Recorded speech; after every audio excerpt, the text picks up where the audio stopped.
All right, this is for my adoptee brothers and sisters out there. It's very confusing if you're an infant adopted child, and what the signs of abuse are and what the signs of being exploited are, and exploitation. So it's very important to learn, like we're taught about, bad behaviors and sexual abuse in school. Adopted children usually aren't taught, like, unless they get a really good therapist, they're not taught the signs of abuse to look out for. So that's what this video is going to cover, is signs of exploitation. So be on the lookout if you're young or if you're old and you still might be learning about adoption if you're ever exploited. These are the signs to look for. So what is exploitation?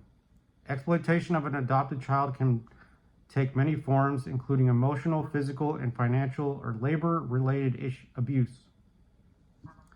Recognizing the signs is crucial for ensuring the child's well-being and safety. Below are the potential signs of exploitation in adopted children. Number 1 is emotional exploitation. Unrealistic expectations. The child is pressured to fulfill emotional needs or roles.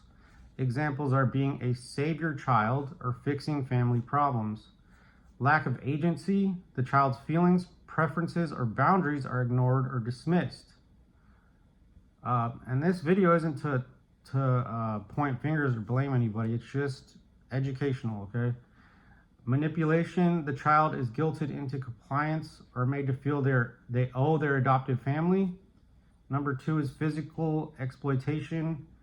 Forced labor. The child is required to perform excessive chores or labor disproportionate to their age or abilities, often without fair compensation.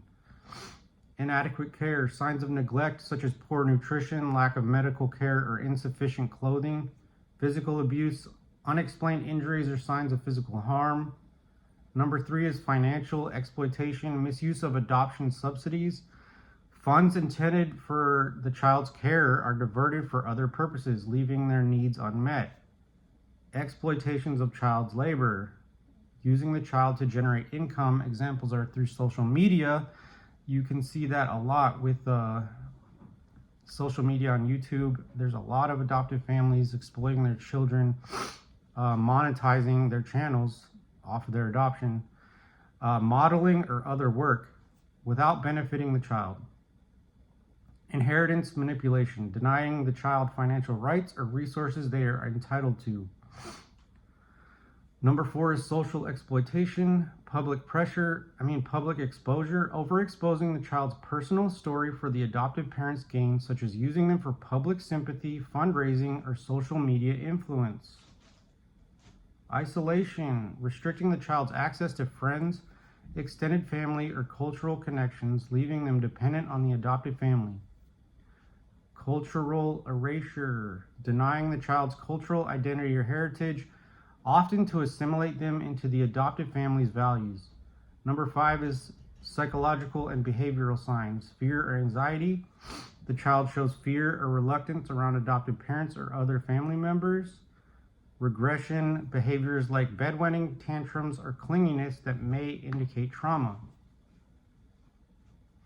Low self-worth, expressing feelings of being undeserving or ungrateful, often reflecting manipulation or guilt tripping.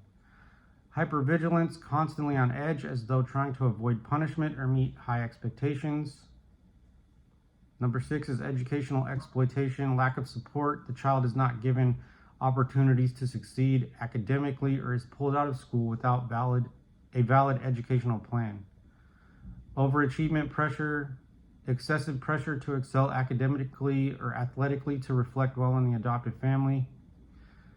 Responding to suspected exploitation. If you suspect an adopted child is being exploited, you can, number 1, document your concerns, keep a record of specific behaviors or incidents. Number 2, talk to the child and gently ask open-ended questions to understand their feelings and experiences. Number 3 is report it to authorities. Contact Child Protective Services or local authorities if exploitation is suspected. Number 4 is seek support. Reach out to organizations specializing in adoption, advocacy, or child welfare for guidance. The well-being of the child should always come first, and any signs of exploitation must be addressed promptly and sensitively.